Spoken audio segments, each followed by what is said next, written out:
Assalamualaikum warahmatullahi wabarakatuh. Untuk pertemuan kali ini saya akan menerangkan tentang teori rasional komprehensif dalam pengambilan keputusan yang dibuat oleh Risalatul Ilyin dan Indah Lestari. Kebijakan adalah suatu tindakan yang mengarah pada tujuan tertentu yang dilakukan oleh seorang aktor atau beberapa aktor berkenaan dengan suatu masalah. Tindakan para aktor kebijakan dapat berupa pengambilan keputusan yang biasanya bukan merupakan keputusan tunggal. Artinya, kebijakan diambil dengan cara mengambil beberapa keputusan yang saling terkait dengan masalah yang ada. Ada beberapa teori yang paling sering digunakan dalam mengambil kebijakan, yaitu satu ada model rasional komprehensif, yang kedua ada unsur-unsur teori komprehensif. Model rasional komprehensif menurut Hochscherwerf, seperti yang dikutip dalam Islami 1988, model analisis kebijakan rasional komprehensif atau sinoptis adalah salah satu analisis dari sudut hasil atau dampak yang memiliki maksud bahwa proses perumusan kebijakan publik itu akan membuahkan hasil atau dampak yang baik kalau didasarkan atas proses pemikiran yang rasional yang didukung oleh data atau informasi yang lengkap atau komprehensif. Langkah-langkah dalam membuat kebijakan model rasional komprehensif menurut Suwitri 2009, 38, input, semua data dan sumber yang dinilai yang diperlukan dalam proses perumusan kebijakan. Ada penilaian dan penyusunan tujuan rasional, menyiapkan berbagai alternatif kebijakan, menyusun intervensi nilai, menyiapkan serangkaian kemungkinan terhadap biaya dan keuntungan, menghitung akibat atau konsekuensi, membandingkan akibat atau konsekuensi setiap alternatif dengan kriteria efisiensi dan memilih alternatif kebijakan yang mempunyai alternatif. Outputnya yaitu ada kebijakan rasional komprehensif. Unsur-unsur teori komprehensif.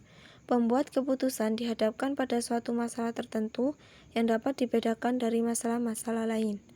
Tujuan-tujuan, nilai-nilai, atau saran yang memedoni keputusan amat jelas dan dapat diterapkan rankingnya sesuai dengan urutan kepentingannya. Teliti secara seksama berbagai alternatif untuk memecahkan masalah tersebut. Teliti akibat biaya dan manfaat yang ditimbulkan oleh setiap alternatif yang dipilih.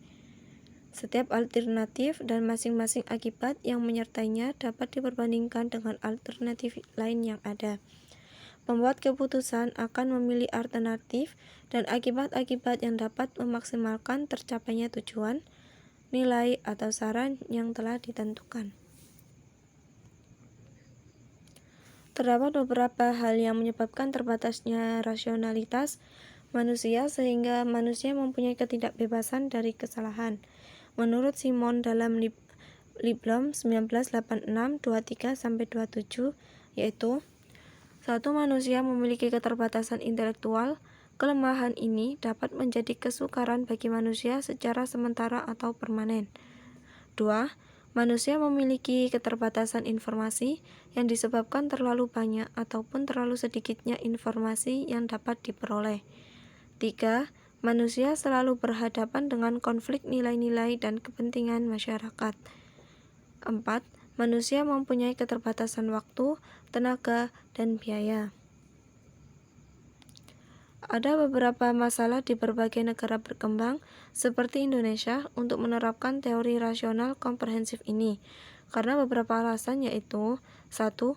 Informasi dan data statistik yang ada tidak lengkap, sehingga tidak bisa dipakai untuk dasar pengambilan keputusan. Kalau dipaksakan, maka akan terjadi sebuah keputusan yang kurang tepat. 2. Teori ini diambil atau diteliti dengan latar belakang berbeda dengan negara berkembang, ekologi budayanya yang berbeda. Birokrasi di negara berkembang tidak bisa mendukung unsur-unsur rasional dalam pengambilan keputusan, karena dalam birokrasi negara berkembang kebanyakan korup sehingga menciptakan hal-hal yang tidak rasional. Sekian dari presentasi kami, kurang lebihnya kami mohon maaf yang sebesar-besarnya. Wassalamualaikum warahmatullahi wabarakatuh.